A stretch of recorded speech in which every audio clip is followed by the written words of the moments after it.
Hoje é um domingo muito especial, como você viu aqui, é o culto da visão. Nós já estávamos programando esse culto para que pudéssemos juntos aqui falar dos valores, os alicerces da nossa fé, do que Deus tem colocado no nosso coração enquanto Igreja Presbiteriana Central. E eu nunca quero falar aqui enquanto instituição, não. Quando eu falo igreja, você e eu fazemos parte da igreja, mesmo que aqui as nossas cadeiras estejam vazias, a igreja continua militante, continua triunfante nessa sociedade. E quando eu falar igreja, que eu quero que você entenda e tome essa palavra para si também. É o culto da visão, e eu vou ministrar tanto agora nas 10 horas, quanto daqui a pouco no culto das 19 horas. Essa mensagem eu a dividi em duas partes. Serão 3 grandes valores que eu vou abordar agora, e 3 outros valores que eu vou abordar no culto das 19 horas. Eu quero muito a sua participação também. Você precisa voltar para que você tenha um entendimento geral do que Deus tem colocado no nosso coração. O culto da visão também serve para você que às vezes não participa da igreja. Você quer conhecer um pouco mais da Igreja Central? Você está no dia certo, no local certo.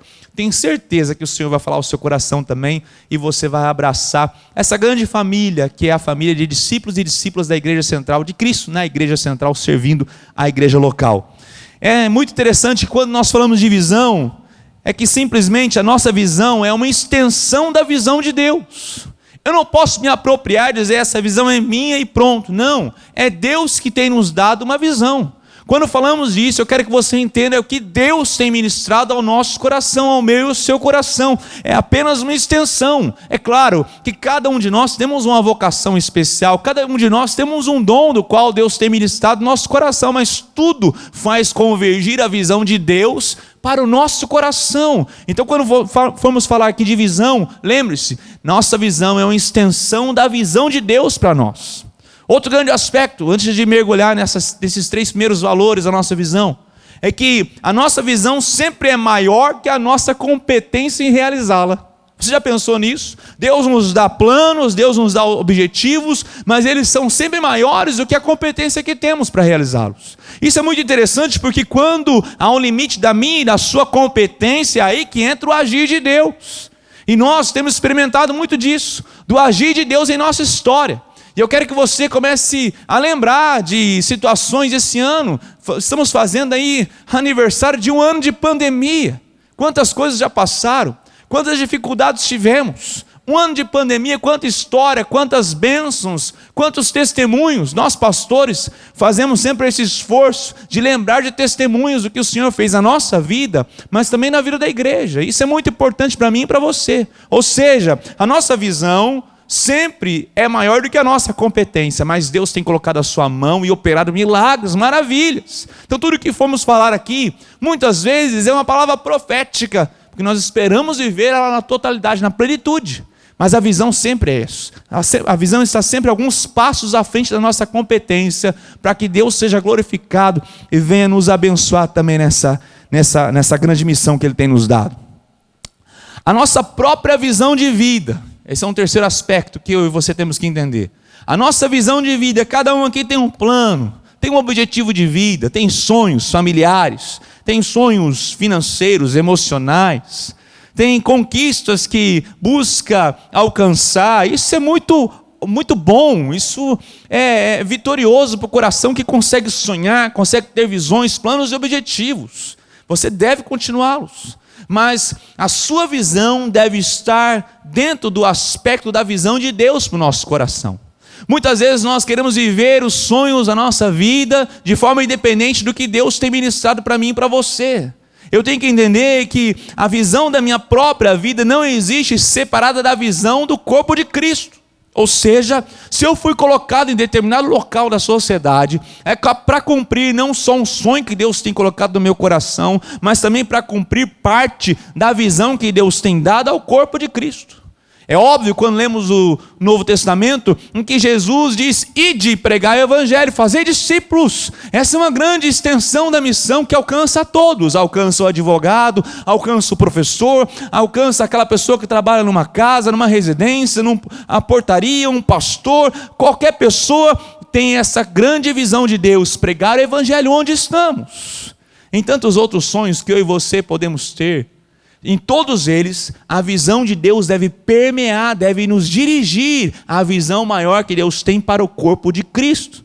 Quem sabe Ele tem nos posicionado em determinados locais da sociedade, no seu trabalho, na sua família, nesse grupo de amigos, como farol. Dissemos agora na oração que nós temos que ser luz em meio às trevas. E a sociedade que vivemos está em busca de referências. Está em busca de pessoas que possam brilhar uma luz que não é delas, uma luz que é uma referência maior de Deus. Jesus Cristo disse: eu sou a luz do mundo. E eu e você temos que refletir essa luz na sociedade.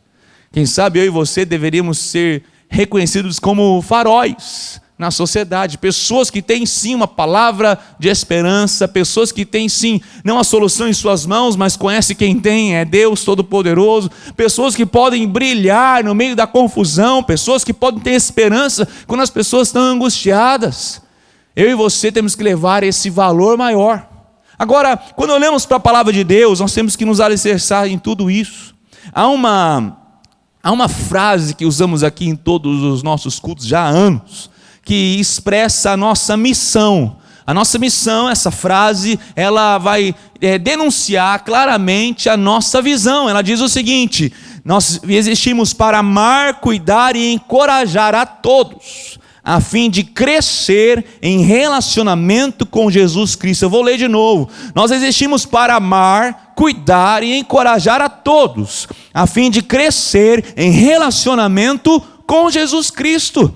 Nós fomos feitos para amar as pessoas. A palavra do Senhor diz que Deus é amor. Nós somos feitos para cuidar das pessoas, como o pastor cuida de suas ovelhas. Mas não basta só amar e cuidar, nós temos que encorajar. Nunca existiu uma palavra tão especial como nesse momento, como a palavra encorajamento. As pessoas precisam ser encorajadas no meio que elas estão vivendo. E eu e você temos esse chamado: amar, cuidar e um passo além, encorajá-las a continuar. A minha palavra para você, nessa manhã, você discípulo e discípula da Igreja Central, seja encorajado em nome de Jesus Cristo. Não olhe para trás. Nós colocamos a mão no arado e continuaremos. Esses dias nós estávamos falando entre nós pastores e estamos nos fortalecendo, estamos nos encorajando, para que essas notícias ruins não venham nos desencorajar. Pelo contrário, temos um encorajamento maior que é de Deus. Quando olhamos para o livro dos Atos dos Apóstolos, vemos uma igreja pujante, uma igreja que foi perseguida, uma igreja que foi corrigida, quando você olha as cartas pastorais do apóstolo Paulo às igrejas, mas uma igreja encorajada em todos os momentos. Se existe uma frase que salta da igreja, é encorajamento. Um encorajando o outro, mas a fim do quê? A missão continua, a fim de que todos cresçam em relacionamento com Jesus Cristo. Se a visão ela tem que estar mergulhada nisso, é na pessoa de Jesus Cristo. A missão serve para que nós possamos lembrar da visão que temos, expressar nosso amor para as pessoas, mas levá-las a confessarem a Jesus Cristo. Não a confessarem um dogma de uma igreja, não a frequentarem isso ou aquela reunião, não. Realmente a desenvolverem relacionamento com Jesus Cristo. E se existe um modelo lindo para que eu e você possamos ver a igreja, é a igreja em Atos dos Apóstolos. A igreja, como se diz, primitiva. Não primitiva pelas suas atitudes, mas primitiva por ser o primeiro núcleo dessa eclesia, desse movimento que mudou toda a humanidade e alcança a minha e a sua vida. Por isso eu quero ler o texto de Atos capítulo 2. Atos capítulo 2, versículos 42 a 47. Se você tiver sua Bíblia aí na sua casa, abra comigo Atos, livro dos Atos dos Apóstolos, capítulo 2, versículos 42 a 47, que dizem: e perseveravam na doutrina dos apóstolos, e na comunhão, e no partir do pão, e nas orações. Em cada alma havia temor, e muitos prodígios e sinais eram feitos por intermédio dos apóstolos. Todos os que creram estavam juntos e tinham tudo em comum. Vendiam as suas propriedades e bens, distribuindo o produto entre todos, à medida que alguém tinha necessidade. Diariamente perseveravam unânimes no templo, partiam pão de casa em casa e tomavam as suas refeições com alegria e singeleza de coração, louvando a Deus e contando com a simpatia de todo o povo. Enquanto isso, acrescentava-lhes o Senhor dia a dia os que iam sendo salvos. Que maravilha! Essa é a gênese de todas as coisas. E se tem uma coisa importante que eu e você temos que entender, é resgatar as nossas referências, resgatar os nossos fundamentos. Aqui está o começo da igreja. É óbvio que você que é estudante da palavra de Deus, você sabe que essa igreja não era perfeita. O texto aqui não está engrandecendo a perfeição das pessoas que faziam parte, mas está engrandecendo o início, aquilo que era a semente, aquilo que tinha um potencial muito grande para florescer ainda mais. O texto tem palavras maravilhosas, fala de perseverança, fala de comunhão, partir o pão, fala de estar juntos, tinham tudo em comum, fala que diariamente perseveravam, unânimes, unanimidade no templo, nas casas, partiam pão, havia alegria, olha que palavra linda, singeleza de coração, eram singelos, louvavam a Deus, contavam com a simpatia do povo, e o Senhor acrescentava palavras que certamente qualquer cristão anseia viver na sua vida pessoal, no ministério que pertence, na comunidade, na igreja local que pertence. E eu quero junto aqui com você entender alguns valores que precisam fazer parte da nossa vida. Não como igreja e instituição, mas uma visão de Deus para o meio do seu coração. Primeiro, uma igreja que seja bíblica. Uma igreja que seja bíblica. Nós estamos em busca de maturidade cristã. Já desde o ano passado, quando estivemos no olho do furacão da pandemia, buscamos trazer ferramentas para mim e sua maturidade cristã. Estamos lendo mais a palavra de forma congregacional. Ano passado tivemos o privilégio de ter aí muitas pessoas engajadas na leitura do Novo Testamento, um pouco cada dia, adquirir o hábito da leitura da palavra de Deus, adquirir o hábito da meditação, da reflexão daquelas palavras no nosso coração. Esse ano iniciamos agora o Pentateuco, os 5 primeiros livros da Bíblia, estamos aí já em Êxodo, tantas histórias lindas, tantas dúvidas também, tantos questionamentos, mas tantas aplicações que o Espírito Santo de Deus tem trazido ao nosso coração. Essa é a riqueza. Essa é a busca de maturidade cristã. Por isso, a igreja tem que ser bíblica. Eu quero destacar algumas palavras. A primeira é que perseveravam. Ou seja, eles se entregaram, eles se deram a si mesmos, em persistência e perseverança. Para sermos uma igreja bíblica, para que eu e você sejamos identificados com os valores cristãos, eu e você precisamos de perseverança. Mas ao menor sinal de dificuldade, as pessoas deixam a palavra perseverança, esquecem dessa palavra tão importante na vida de qualquer ser humano. Perseverar, é se entregar, é se motivar a isso, é não deixar as coisas do mundo tomarem nosso espaço. Perseverar, se darem na doutrina, na didaquê. A palavra doutrina aí no versículo 42 que nós lemos, e perseveravam na doutrina dos apóstolos, não é uma palavra passiva, é ativa. Ou seja, eles persistiam em ouvir os apóstolos enquanto ensinavam. Eles estavam com ouvidos abertos para ouvir a ministração da palavra. Mas o que acontece nos dias de hoje? Nos dias de hoje, com a tecnologia, tem muitas coisas boas e ruins. Graças a Deus, nós estamos conectados aqui com você, na sua casa, onde você está, no seu trabalho. Eu não sei aonde você está, mas você está conectado conosco. Mas muitas pessoas e muitos cristãos possuem às vezes esse hábito de olhar para a tecnologia como se fosse um menu digital. E em vez de perseverar na doutrina da sua igreja, no pastoreio do seu pastor, elas escolhem o que elas vão ser ministradas. E eu aqui com muito temor no coração preciso te dizer isso. Muitas pessoas usam esse menu digital para decidirem o que vão ouvir. O que eu estou a fim de ouvir hoje? Como se fôssemos os nossos juízes. O que eu preciso ouvir hoje? E geralmente nós vamos focar naquilo que massageia o nosso ego, em palavras de vitória. Eu não estou criticando essas palavras, mas eu estou criticando essa atitude de acharmos que podemos achar um menu do que Deus pode falar conosco. Enquanto Deus quer nos ministrar na sua igreja local, com o seu pastor. O que eu vou ouvir? Qual ministério de louvor eu vou ouvir? Isso não é uma igreja bíblica. Uma igreja bíblica que persevera na doutrina. Uma igreja bíblica não é uma igreja que pula alguns capítulos difíceis para serem lidos na Bíblia. É uma igreja que persevera na leitura da palavra de Deus, consistente, perseverante. É uma igreja que se dá a ser pastoreada. É uma igreja que se dá numa hierarquia de liderança. É uma igreja bíblica, na doutrina, de forma ativa, persistir em ouvir, persistir em crescer. Um dos grandes perigos da igreja é uma religião estática. É uma igreja que não cresce, que olha para trás em vez de adiante.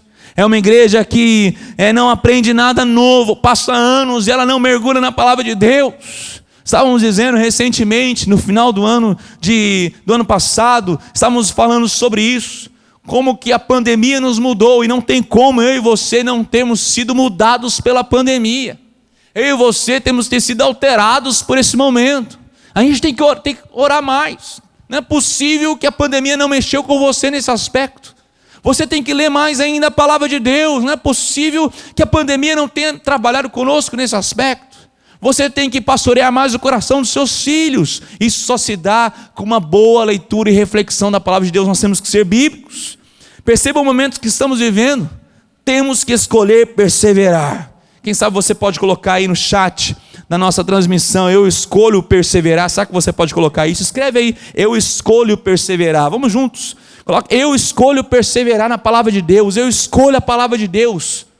Aleluia, aleluia. É uma igreja bíblica. Até que tenhamos desenvolvido em nós essa cosmovisão bíblica cristã, para que possamos enxergar a sociedade de uma forma bíblica e cristã. Quais são as estratégias que nós temos aqui como igreja? As pregações. Você nunca vai ver um pastor aqui contando historinhas, contando apenas percepções individuais, mas nós pregamos a palavra de Deus. Fazemos isso com temor e tremor diante de Deus. Todos os pastores que passam por aqui, nós temos isso no coração, a exposição das Sagradas Escrituras. Não o que está no nosso coração, mas o que está no coração de Deus para a nossa vida.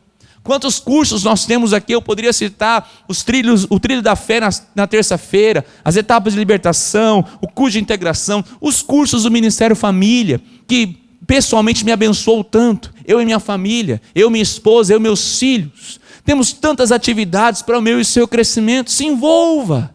Uma igreja bíblica, uma igreja que promove o culto na casa.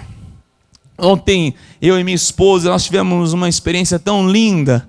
Nós tivemos a oportunidade de jantar juntos, preparar ali uma refeição, nos assentarmos e contarmos histórias para os nossos filhos, lembrarmos de situações que tivemos, quando nós tínhamos nossos filhos ainda pequenos, quais experiências que eles tiveram com Deus, e ali eles começaram a perguntar: pai, quando que foi sua experiência real com Jesus Cristo? Mãe, quando que foi aquele momento que você entendeu Jesus Cristo? E cada um pôde compartilhar. Que lindo é isso, porque a palavra de Deus proporciona isso.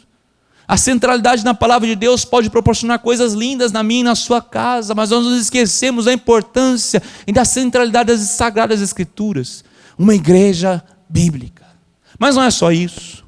Eu também destaco aqui uma igreja geracional. Isso mesmo. Uma igreja que prioriza as gerações futuras. Você que participa aqui da Igreja Central já percebeu que quanto mais novo a pessoa é, mais prioridade ela tem.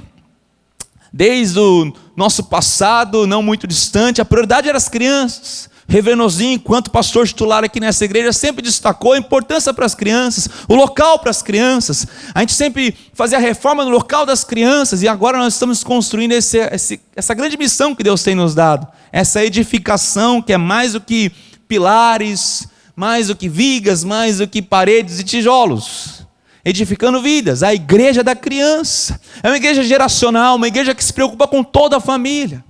Eu fico preocupado com ministérios que focam em apenas um grupo. Se a igreja é geracional, quando nós lemos aqui no versículo 42 e 47 de Atos 2, ele não está falando apenas de adultos, ele está falando de toda a família, ele está falando de crianças, está falando de adolescentes, está falando de pessoas casadas, solteiras, mais jovens, mais experientes. Toda a família é alcançada, todos. Uma igreja geracional, uma igreja que pensa na família. Somos uma família e um ambiente familiar, e esse ambiente, a palavra-chave é pertencer.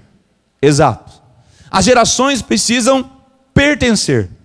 Eu e você temos que nos aproximar da igreja e ter esse sentimento: eu pertenço a esse grupo, eu pertenço a essa comunidade, mais do que isso, eu pertenço a essa família. Como é bom ter esse sentimento de pertencimento. Exatamente por isso temos a missão de fazer com que você se sinta pertencente a essa comunidade, a esta família. Agora, como toda família, convenhamos, como toda família, temos os nossos problemas, não somos perfeitos. Recentemente aqui eu estava comentando sobre isso. Nenhuma família é perfeita, mas como amamos estar em família. Como é bom, né, ter um domingo à tarde, domingo na hora do almoço, ter alguém para se reunir, ter alguém para chamar de faz parte da minha vida, ter alguém que eu falo, eu pertenço a esse local. É óbvio, como eu já disse, ninguém é perfeito, ninguém tem família perfeita. A Bíblia relata de várias famílias que são disfuncionais, mas Deus alcança pessoas no meio delas para trazer um sentimento de resgate, para levar o sentimento de pertencimento para dentro dessa família, que eu e você possamos ser pessoas assim, redentivas, que levem a redenção dentro das nossas famílias. Quando eu falo da família, não só a família de sangue, mas o corpo de Cristo, os nossos filhos e filhas espirituais. E aqui vai uma palavra muito estratégica para nós. Nós temos que ajudar, cooperar, colaborar com as gerações para que elas possam avançar no conhecimento do Senhor, mas também nas diferentes estações da vida. Nós fizemos algumas alterações aqui, por exemplo, o Ministério Infantil, ele ia até 10 anos. Achamos melhor, conversando no consenso com todo mundo que serve no Ministério Infantil, com a liderança, de estender até 11 anos. Isso já ajudou um pouco, mas faltava uma transição entre as crianças e os adolescentes. Então, fizemos aqui a transição das crianças para os adolescentes, tem sido um sucesso, graças a Deus. Você, pai e mãe, você precisa conhecer como é que funciona as diferentes estações da vida do seu filho e da sua filha. E você tem que colaborar conosco como igreja, porque nós somos os seus maiores aliados. Aliás, você, pai e mãe, precisa orar pelos líderes dos seus filhos. Você sabe quem são os líderes do Ministério Infantil? Pegue os nomes, ore por eles. Eles vão ser grandes influenciadores na vida dos seus filhos. Você sabe quem lidera os nossos pré-adolescentes, os nossos adolescentes, os nossos jovens? Pegue esses nomes, ore por eles, porque certamente eles serão marcados de alguma forma. Eu nasci num lar cristão, tive o privilégio disso. Mas eu fui mudado, eu entendi o evangelho de tudo que eu tinha aprendido com meus pais em casa, mas aquilo se tornou uma realidade quando eu tomei um compromisso com Deus. Foi num acampamento de adolescentes, aqui nessa igreja, na chácara da nossa igreja. O pastor não, o nosso irmão querido, que depois virou pastor, Francisco Parente, que algumas semanas atrás, veio a falecer. Ele marcou a minha vida, ele e toda a sua família. Numa pregação, num culto, que a gente chama de Noite da Fogueira, ali ele ministrando o evangelho, aquilo tudo fez sentido para mim, foi um marco na minha história. Um líder dentro da igreja que marcou a minha vida. Certamente Deus vai levantar líderes, pai e mãe, para influenciar seus filhos, para ser um colaborador, para alcançar o coração do seu filho. Mas nós temos que ajudá-los, porque nós estamos cansados, e eu brinco aqui, com a geração Peter Pan, a geração que não quer crescer, a geração que não quer se desenvolver. Muito tempo aqui nós enxergávamos e vimos, às vezes, pessoas com 25 anos, ainda nos adolescentes, sem conexão com a juventude. Está errado, está errado. Nós temos que entender as fases da nossa vida. Se eu e você tivéssemos um filho que não crescesse fisicamente, ficaríamos preocupados. Nós também temos que cuidar do crescimento deles emocional e espiritual. Pai e mãe, nossos filhos têm crescido no conhecimento da palavra de Deus? Será que eles conhecem as histórias bíblicas e as histórias bíblicas fazem diferença em suas vidas? É uma igreja geracional que nós precisamos levá-los a aprender e não viver essa geração Peter Pan que não quer crescer, que quer viver sempre na infância. Quem sabe você adolescente, você jovem que está nos acompanhando aí, que você entenda que você faz parte de uma geração hoje que tem mudado a história. Eu louvo a Deus pelos nossos adolescentes, eu louvo a Deus pela liderança da juventude, das crianças, jovens, adolescentes da igreja, que trabalho fenomenal que eles têm feito. Como é bom ver os adolescentes conectados, os jovens conectados. Mas eu quero vê-los crescendo, quero vê-los criando família, formando família, tendo seus filhos e abençoando outras gerações que vão vir, porque nós somos uma igreja geracional. Uma forte ênfase na juventude temos dado. E eu quero chamar você a essa experiência que temos que ter à mesa. Aqui fala que eles partiam o pão nas orações, estavam juntos. Estavam juntos, filhos, filhas, todas as pessoas estavam juntos ali, colaborando, compartilhando. Toda a família reunida nesse propósito. Não deixe os seus familiares ficarem para trás. Não deixe a sua esposa ficar para trás. Marido, lute contra isso. Eu quero dar uma palavra aqui para os maridos. Você é um sacerdote. Você precisa ter voz ativa na vida espiritual da sua esposa e dos seus filhos. Muitas vezes nós temos visto uma crise de hombridade na sociedade, e infelizmente dentro da igreja. Homens que não levam suas esposas a confessarem a Jesus, que não levam seus filhos, que não discipulam o coração dos seus filhos, que têm abandonado isso, têm terceirizado isso, está errado. Eu e você, como homens, nós temos que assumir nossa responsabilidade de homens de oração, tementes ao Senhor, homens que conhecem e manejam bem a palavra de Deus. Eu estava no domingo passado ministrando junto com a minha família no ministério infantil. E como é prazeroso ministrar para as crianças, e eu confesso, é bem mais difícil de ministrar para crianças do que para adultos. E eu louvo a Deus pela nossa equipe do ministério infantil, aliás. Mas é o desafio que estava em nossa mão e nós estávamos lá ministrando, e o Egner Gil, que cuida das crianças aqui, ele sempre faz uma estratégia muito linda. Aliás, pai e mãe, se preparem. Ele pede para que as crianças falem versículos bíblicos. E é incrível, as crianças disputando, eu quero falar, eu quero ministrar, eu quero dizer um versículo bíblico. Todas as crianças quiseram ministrar e falar um versículo bíblico de cor. Eu fiquei imaginando se eu pedisse aqui num culto presencial para que os adultos levantassem suas mãos para dizer versículos bíblicos. Eu acho que ia ter irmão orando, abaixando, intercedendo. Eu passo a vez, pastor, não quero... Por quê? Porque as crianças estão aprendendo. Nós precisamos ser colaboradores nesse aspecto. Nós precisamos manejar bem a palavra de Deus. Não só conhecê-la de cor, mas conhecê-la no coração. Conhecê-la no coração. E o último aspecto que eu quero abordar nessa manhã é uma igreja, nós falamos aqui de uma igreja bíblica, uma igreja geracional e agora uma igreja adoradora. É a força da adoração da comunidade, no corpo de Cristo.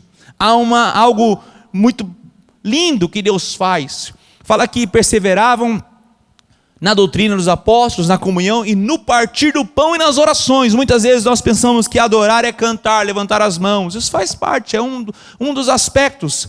É uma das facetas desse prisma, desse diamante tão lindo que é a adoração. Adoração não é uma palavra simples, não há uma definição simples. Adorar também eu vejo aqui que é o partir do pão, é orar juntos, é glorificar a Deus em tudo o que fazemos. Se existe algo que nós fazemos muito bem, é partir o pão. É dividir o pão. É não só dividir o que temos com outras pessoas, mas também ter comunhão com outros.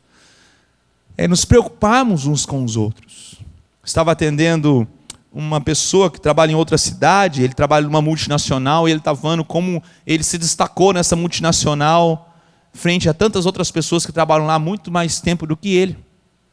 Mas a grande força da sua diferença naquela sociedade era, ele tinha compaixão pelas pessoas. Ele sabia ouvir as pessoas. Ele sabia comunicar uma verdade em amor. Olha só que lindo, verdade em amor. Por quê? Porque ele aprendeu isso na igreja. Ele sempre foi líder na igreja. Ele levou os valores simples do cristão para o mundo do business. E lá fez a diferença. A ponto das pessoas que estão há muito mais tempo do que ele nessa multinacional pedirem para que ele faça um treinamento com eles. Eles querem aprender os valores. Valores que eu e você podemos aprender com a palavra de Deus, com Jesus Cristo. Uma igreja adoradora é uma igreja que aprende a partir o pão e orar juntos. E se existe algo lindo aqui na igreja, e toda igreja cristã, é o momento da ceia do Senhor. Que comunhão. É o partir do pão espiritual, é quando Jesus Cristo está espiritualmente presente, e nós celebramos a nossa união no corpo de Cristo, e que nada e ninguém pode nos separar. Não há mais altura, profundidade, nem principados ou anjos, ou morte, ou espada que possa nos separar. Estamos conectados. Essa é a base do nosso viver, da nossa união, do nosso poder, o partir do pão e orar juntos. Demonstra nosso relacionamento com Deus, fala quem é o Deus a quem servimos e nos identifica como discípulos deste mesmo Deus. Isso sim representa uma igreja adoradora. Mas também dentro da igreja adoradora, dentro desse escopo, eu tenho que entender que nós temos que buscar uma adoração em comunidade. Não existe um cristianismo sem entender um Deus que é relacional. Nós ministramos aqui não faz muito tempo sobre a criação, e quando Deus olhou e resolveu criar o homem, ele disse, façamos o homem a nossa imagem e semelhança. Essa ideia de um Deus relacional, ele estava ali estendendo, expandindo o ciclo do seu relacionamento que ele tinha com a Trindade. Agora ele expande, alcança a cada um de nós. Não existe cristianismo sem comunidade, não existe cristianismo sem a comunhão, não existe cristianismo sem o estar juntos. Você viu aqui em Atos 2, quantas referências a estar juntos, a compartilhar tudo que tinham. Uma igreja adoradora é que ela entende a força da comunidade, porque quando nos reunimos, coisas grandes podem acontecer e maravilhosas, somente quando estamos juntos. É na comunidade que experimentamos coisas especiais. É óbvio que Jesus Cristo nos disse para orarmos no secreto, para buscarmos ao Senhor, também fechamos a nossa porta, mas na comunhão, no partir do pão, tem que ser na comunidade. Eu não consigo entender um cristianismo que não seja do partir do pão. Um cristianismo que eu olhe para as pessoas em necessidade e eu tenho pão à mesa, mas não adoro a Deus repartindo pão. As estratégias que nós temos adotado aqui, os cultos de celebração, perceba a diferença entre eles. A liturgia é um ensino pedagógico de como nos aproximamos da presença transcendente, mas ao mesmo tempo imanente de Deus em nosso meio. As nossas orações, a nossa intercessão, o testemunho do que Deus tem feito em nosso meio, a música, a adoração, o clamor, a visão que Deus tem nos dado, o engajamento que nós buscamos na igreja, a pregação da palavra, o apelo e o desafio para que venhamos mudar. É uma igreja que busca adoração e a participação ativa em uma celebração. Nós não nos cansamos de dizer aqui, nós da equipe pastoral, de que nós não viemos para assistir. Você não está do outro lado dessa tela nos assistindo. Nós estamos aqui prestando culto a Deus. Eu e você nos unimos adorando ao Senhor. Não se deixe enganar que porque você está, quem sabe, sentado num sofá ou numa cadeira na sua casa, no seu lar, você está assistindo. Você pode assistir um filme, você pode assistir muita coisa, mas culto ninguém assiste. Nós adoramos, nos unimos. Nós nem mesmo começamos o culto, iniciamos o culto. Apocalipse diz que Jesus está sentado em alto sublime trono e ali redor a adoração. Nós nos unimos a essa adoração celestial que acontece agora, nesse momento. Nós unimos, abrimos os nossos lábios e cantamos juntos com os anjos, adorando ao Senhor, porque Ele está cercado dessa glória, dessa majestade, dessa adoração. Essa é uma igreja adoradora, é uma igreja que vem aqui aos cultos para nos lembrar que nós não somos o centro das coisas, que existe alguém maior, que existe alguém assentado em alto e sublime trono. É para nos lembrar, quando estamos em comunidade, que outras pessoas têm necessidades tão maiores ou iguais às nossas, e eu preciso repartir o pão. Aqui nós temos a entrega do quilo do amor, e há muito tempo nós já temos desafiado até mesmo aquela família mais simples, que recebe uma cesta básica, a abrir a sua cesta básica e pegar um dos elementos ali, um dos alimentos, e doar para um vizinho, para alguém que necessita às vezes até mais do que ele, para que possamos aprender a dividir, a compartilhar. É a força da adoração. Quando fazemos isso, glorificamos a Deus.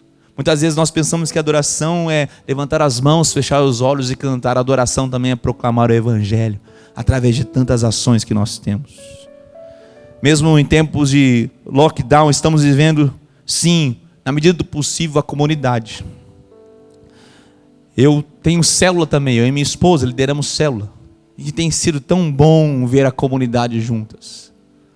Aqueles irmãos que nós reunimos uma vez por semana, mesmo pela plataforma digital, e buscamos adorar ao Senhor, buscamos refletir na palavra de Deus, orarmos uns pelos outros, pelas necessidades, e quando um passa por dificuldade, todos nós choramos juntos.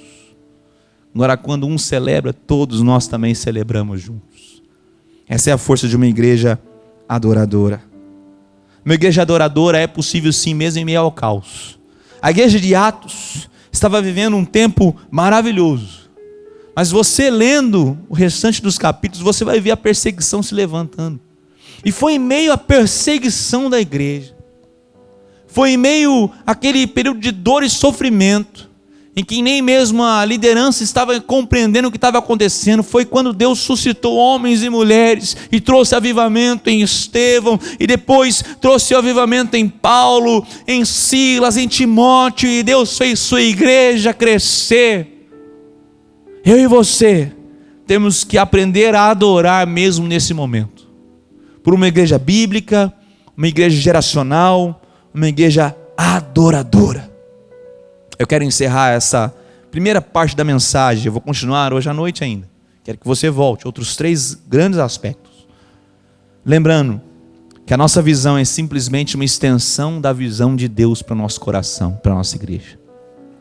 Que a nossa visão sempre será maior que a nossa competência em realizá-la. Você pode ter ouvido muita coisa aqui, pastor, mas uau, como realizar tudo isso? É assim mesmo. Olhamos para nossas competências e essa visão que Deus tem nos dado é impossível de ser realizada. Aí entra a ação do Espírito Santo de Deus sendo glorificado pela sua igreja. E a nossa própria visão de vida não pode existir de forma separada da visão do corpo de Cristo. Não viva isoladamente. Há uma visão só. Você faz parte dela. Onde quer que você esteja plantado, você faz parte dessa visão também. Eu louvo a Deus pela sua presença aqui. Eu quero chamar o Ministério de Louvor. Nós vamos cantar juntos. Não saia daí, não se desconecte. Nós vamos cantar essa canção. Sei que foi pago um alto preço para que comigo e contigo nós fôssemos um só. Um só. E na força do Espírito Santo nós proclamamos aqui que pagaremos o preço de sermos um só coração no Senhor. Eu sei que você sabe essa letra. Vamos entoar isso juntos. Mesmo que você não esteja ouvindo o seu irmão do lado, ele está cantando lá no seu lar também. Aleluia. Declare isso com o seu coração. Para que contigo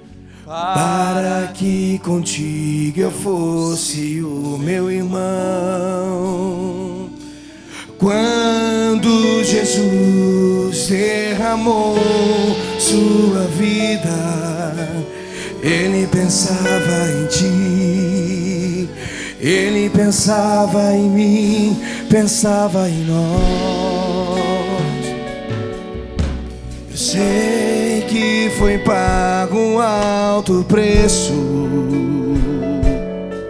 aleluia, para que contigo eu fosse o meu irmão.